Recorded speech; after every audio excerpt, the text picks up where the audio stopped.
15 minutes. 15 minutes. Okay. Well, we're Well, going to. 12, they said 12, so I gave you 3 extra You minutes. are thebomb.com, Mr. Mullin. Thank you so much for taking the time. I know you don't have a lot of it, and there's a lot going on today.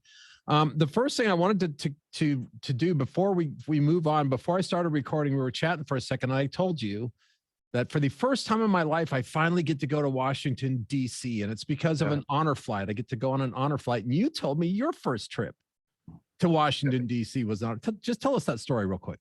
So my October of 2010, my granddad, who was Kenneth Cowboy Morris, they called him Cowboy, but Kenneth Morris, we call him Pawpaw.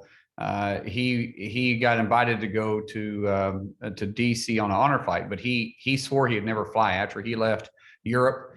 He went over on Utah Beach, and he said he would never fly again or get on a ship, either one. And so when he got invited, he was like, I'll go, but only if you go with me. And because my papa and I are very close. I mean, very, very close. I went to his war reunions. I was the only one that he invited. And then later on in life, other people went. But at first, it was the only ones who went to. I seen this guy just laugh and cut up and then cry at the same time when he's with his buddies. So when he got to go, he said, I'll go, but Mullin, you're going with me. So I said, okay.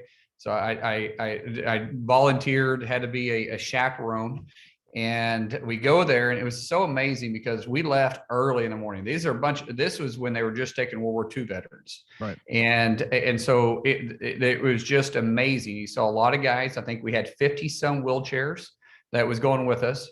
And because we had to set them up, break them down every day, we left at 3 o'clock in the morning. We flew straight in to actually at that time, we flew into Baltimore though.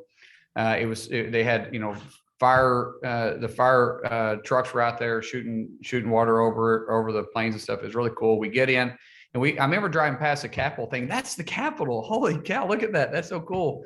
And we go straight to, never ever dawned on my mind I'd ever serve here. Right. And we go to the World War II Memorial.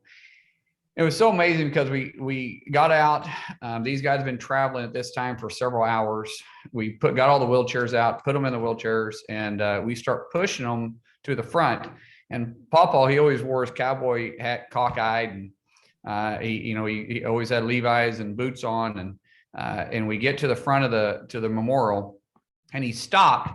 And he says, I won't use the language he used, but he made the language that he used actually sound okay. I can't use that language ever and make it sound okay, but it was what he talked.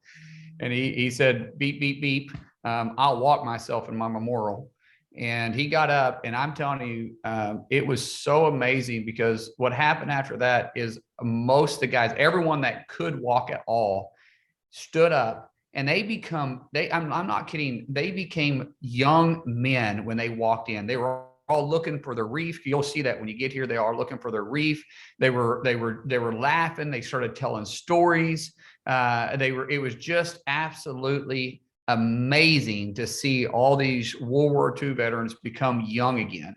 It literally touched my heart. And then we get back on the bus, and I mean, every one of them conked out. They're just, they were wore out. But we get back to the airport, and this is the story I want to share. Is we get back to the airport, and the airport announced that these World War II veterans are there. And my pawpaw was hard nosed. I mean, hard nosed individual. And I mean, one time I cried because he put me on a calf in the middle of his pasture, and I got bucked off, and I cried. And I don't know, I was probably 4 or 5 years old, and he kicked me in the butt. And this is just him, so I don't mean any offense to anybody when I say this, but he kicked me in the butt, and he said, if you're going to cry like a girl, get to the house with the girls. And he made me go to the house. And after that, I was like, I'll never cry in front of this guy again. And so we get to the airport, and they announce that they're there, and somebody walked up to him and told him welcome home. Now, he's a World War II veteran. We tell that to Vietnam veterans all the time, which we should never. And I tell everybody, never miss an opportunity to do that.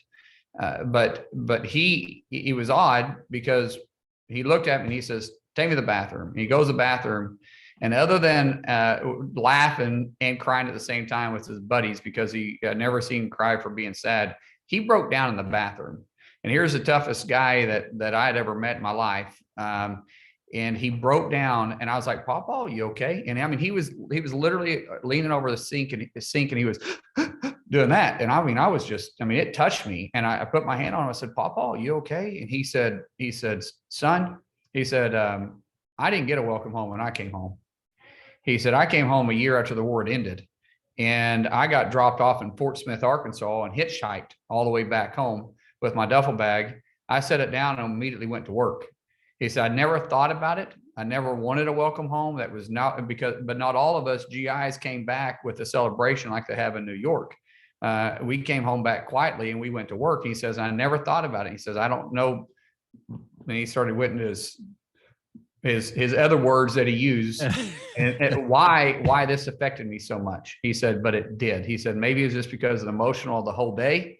And it just all combined together. He says, I don't know. And he never talked about it again. And Lord, I never asked him about it again.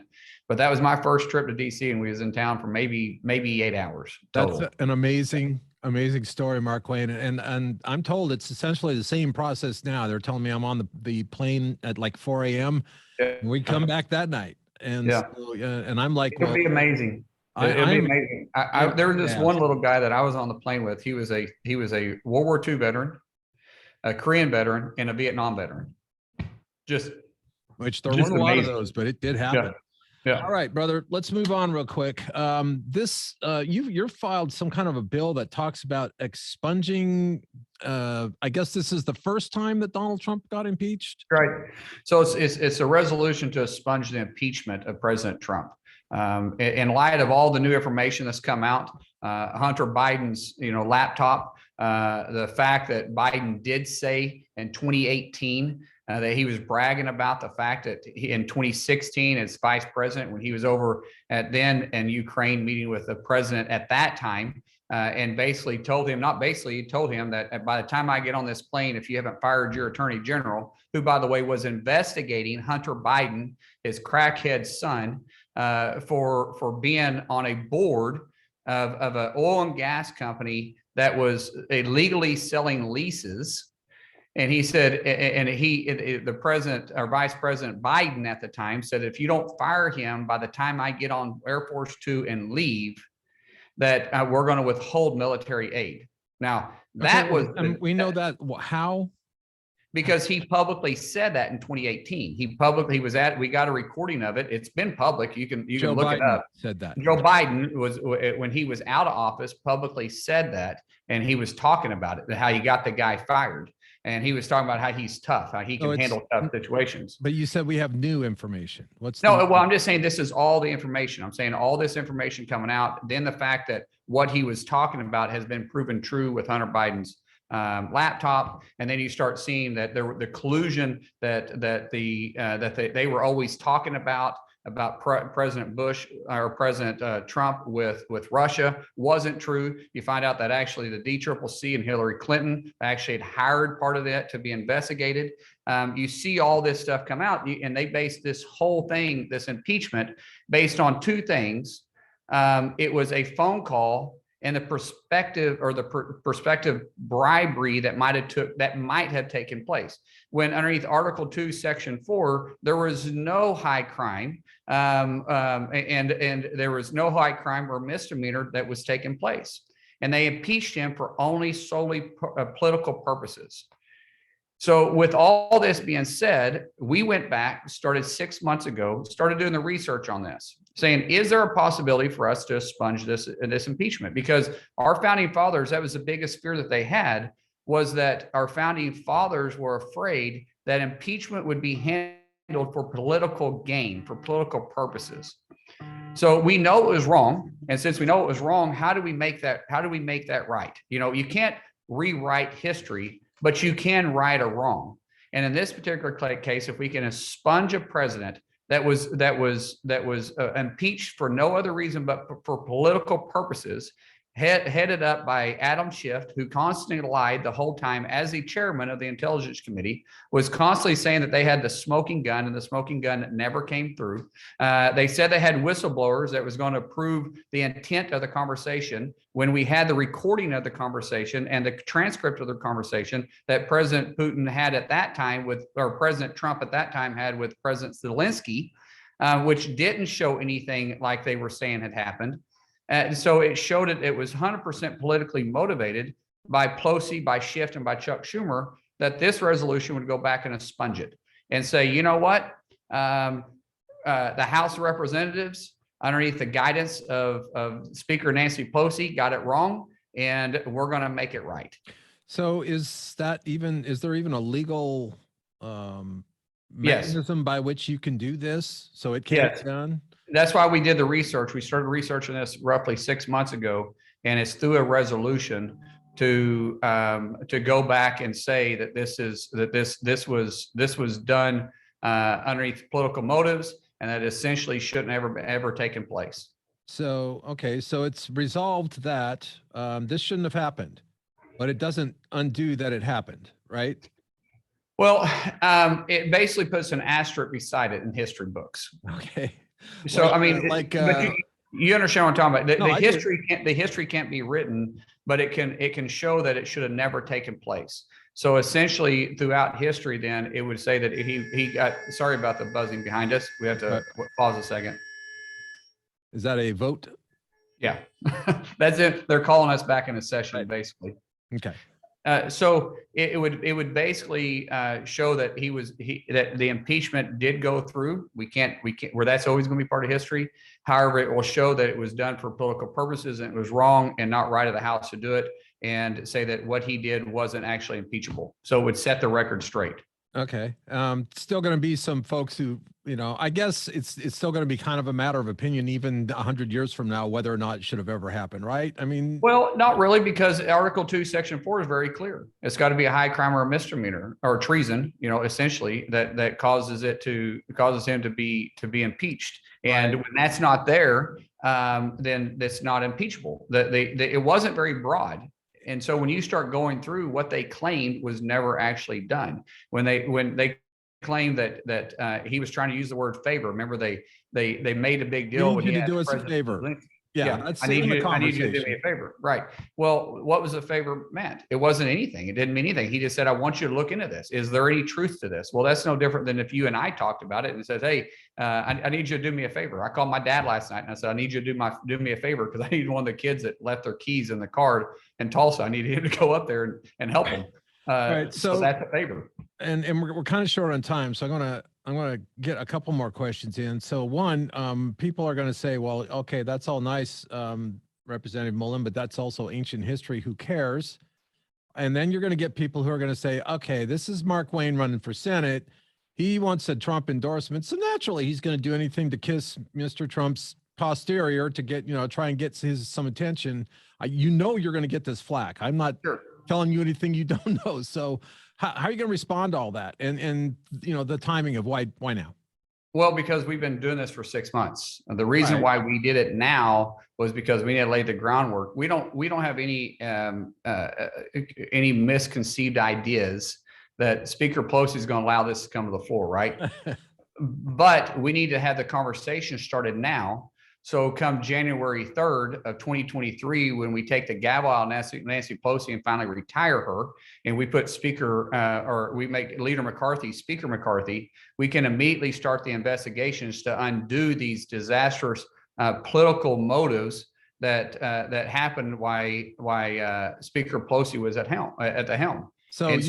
I'm sorry, go ahead. Go ahead. No, go ahead. I was going to say, so you can say, oh, no, I didn't even know there was going to be a Senate race 6 months ago. We had no idea. None of us did. I don't think any of us knew there was going to be one 5 weeks ago. I think Mr. Inhofe's announcement took everybody by surprise. It took me by surprise. Right. All right. And we will soon. We need to talk about the campaign, but I know you have to be very careful of how you separate being a congressman from being a candidate. It's two different things, two different mechanisms for, having that conversation, but you are running and, you've drawn a pretty hefty opponent, I should say. I think T.W. Shannon's probably got some name recognition and gonna maybe give you a run for your money. Looking around, how do you feel? I mean, are you excited, nervous, all of the above? I feel great. I mean, it has been amazing. We're very well known and in Tulsa, and that's we love that. And most of the time when I go to Quick Trip, someone usually comes up to me and tells me they voted for me, and I ask them where they live, and they'll say like 71st and Lane. And I'll be like, okay, well, I appreciate it, or 31st and Yale. And so people know us and we appreciate that. But a lot of people think that I already represent part of that area anyways. Yeah. And then of course in our district, we've represented it well, and we've got a good rapport with people there. And so across the state, our name ID is really good. And our numbers look really good. I don't know if you've seen some of the polling out there, but the first polling that came out there, we were way ahead of everybody. And you know how I work. No one's going to catch me. I'm going to keep my foot on the floor. And I tell everybody that I may not be the smartest person in the room, but I guarantee you I'll be the hardest working one. Well, and so if you're going to work 21 hours, I'm going to work 22. If you're going to work 22, I'll work 23. If you think you're going to work 24 hours a day, I've done that before. So stay up with me. And if you fly fast enough, you can actually work more than 24 hours a day. That's right. I'm teasing you. All right. Yeah. So the other thing that's going to come up and you're going to have to explain is that infamous promise, I'm going to serve a couple terms and I'm going to go home. And people are like, okay, now he's going to run for Senate. Oh my God. So what are you telling those folks? Well, look, I feel like when I was up here underneath Obama, I literally wasted 4 years. And what I mean by that is I came here because I was fed up. You knew that. I was fed up. I was fed up with the amount of regulations. We talked about that. Yes, I remember the conversation. And so when we got up here with Obama, man, I felt like all it was a doorstop. I was sitting here working with him, not working with him, but trying to stop him and stop his agencies constantly. And then when Trump came into office, man, I was like, holy smokes, we can actually get things done. I didn't think we were ever going to get things done. And then when Trump came to office, he understood business. He wasn't a politician. He was a guy that got it. And we saw our economy respond. We shrunk the size of government and capitalism took off. We saw entrepreneurs take off. We saw the economy take off. And then you get Biden in office and it's like, how can you screw things up that quick?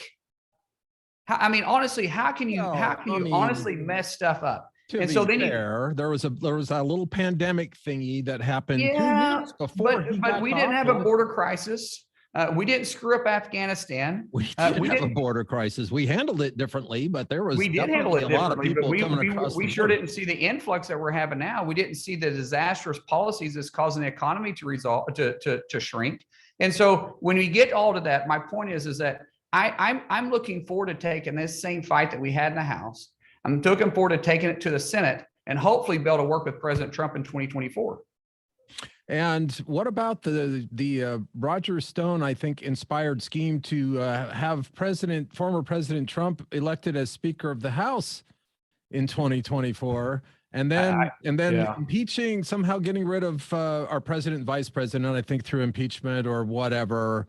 And then and then the House Speaker becomes president. That's actually being floated out there. Oh, well, it was floated out there for the last election too. I don't know. I mean, I've never brought it up the other day. Yeah, I've never met Roger Stone. I've never talked to him. And everybody's got a lot of ideas out there, but I don't think that's actually going to happen. I had a conversation with President Trump, and I can assure you that wasn't brought up in the conversation. Like recently? Yes, a few days ago. Yes, sir. Okay. So I know he's out there still talking about possibly running in 2024, still talking about he thinks he got robbed in the last election, hadn't changed his mind any. So you think he's still in the game? I don't know. What he really talked about is he was like, he is really kind of funny because he was like, what's my favorability? What's my favorability in Oklahoma? And I said, well, sir, your favorability highly favors about 76%. And he goes, well, what's my fave? And I said, I didn't test that, but I would just imagine it's somewhere around 90 around my primary voters. And he says, now, didn't I win all 77 counties? I said, yes, sir. You won all 77 counties. He said, what did Reagan win? I went, well, and I actually had to pull this one up, but I said he won 53 in his first election, and I think 73 in his second election. He says, I did better than Reagan. I said, yeah, you're pretty well liked. He says, anybody else higher than me? I said, no, you're good. So we didn't talk about 77 unless we had another county, sir. Nobody's going to beat that. No one's going to beat that. And so, I mean, we didn't talk about his presidential run at all. I mean, we did talk about his Make America Great policies and the fact that things have got messed up that bad. But we didn't talk about the 2024 election. We didn't talk about the 2020 election either. Okay, fair enough. Well, and just curious, because what was the context? I mean, you didn't just bump into him at the Walmart or the Quick Trip, you know, you No, we were having a conversation. We had a conversation about the Senate races. So we were talking about my race, and did he call you? Did you call him? Or you had a meeting somewhere? I'm just curious. no, I called him. I called him, and we have had a lot of conversations. So I have his personal phone. And so we had a conversation, and we were talking about James Lankford's race, and he's wanting to know how that was going. I said, James looks really, really good. He wanted to talk about my race, and this is what he said. Because I said, sir, you know, I'd be crazy not to ask you, obviously, for the endorsement. He says, well, tough guy, because he calls me tough guy. He says, tough guy, you know, you're my guy. You know, you're my guy. He says, but I got 3 friends in that race. And he says, and I just don't know quite what I'm going to do. He said, I think it'd probably be smarter that I stay out of the race. And I said, if you're not going to come in for me, I definitely wish you'd stay out of the race. And of course, he started laughing. That's how we got on the whole favorability conversation to begin with. And so it was a good conversation. We talked for a long time, and he's such a funny guy. And I asked about my son. He always asks about Jim and how Jim's doing. How is he doing? Because he had doing great. He's doing great, and that's what I told the president. I said he's doing great. You got to remember, the president literally came to California and made a stop in Bakersfield to visit with him, and he did a rally while he was there. But at the same time, he spent a lot of time with Jim, and it was such a funny thing too, because while he was visiting with him, he got there a little late. He was running late, and I don't know if I ever shared this story on the air or not, but he got there a little late, and so we were supposed to meet him on Air Force One when he first got there. Well, it was running late, so they wanted to hurry up and start the rally. And then we were going to talk to him afterwards. So afterwards, we go in the back and we're visiting with him, and his handlers keep trying to pull him away from Jim. And he's sitting there and he's not having it. He's sitting there and he's speaking into Jim. I mean, like a father or like a granddad would, just speaking into him, telling him he's got this, encouraging him. This is only a few months after the accident.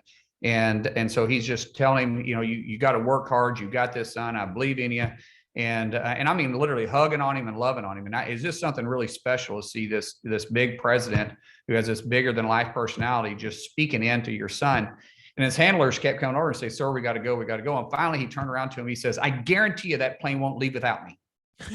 And then he turned back around, and he wasn't wrong. Yeah. He wasn't wrong. And he turned back around. He spent another 5 minutes with Jim. He just sat down beside him. And I thought at one time he's going to put Jim on his lap and just sat there and just talk to him. He wasn't talking to me. He wasn't talking to anybody else. He was just talking to Jim. And then he turned around to me and he said, tough guy, you make sure that you keep me informed on this. And it was very seldom that I didn't get a phone call on a weekly basis from either him or his office, just saying, hey, boss wants to know, or the big guy. A lot of times people that work for him said the big guy wants to know how's your son doing? How's your son doing?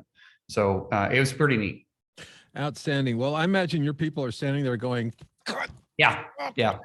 Oh, and I heard the bell ring. You're late for class, Representative. But thank you very much for your time, sir. Very much. Let's talk again very soon, and let's dig into this campaign a little bit. Okay. All right. Thank you, sir. Appreciate it. Stay safe. Namaste. Bye. Bye.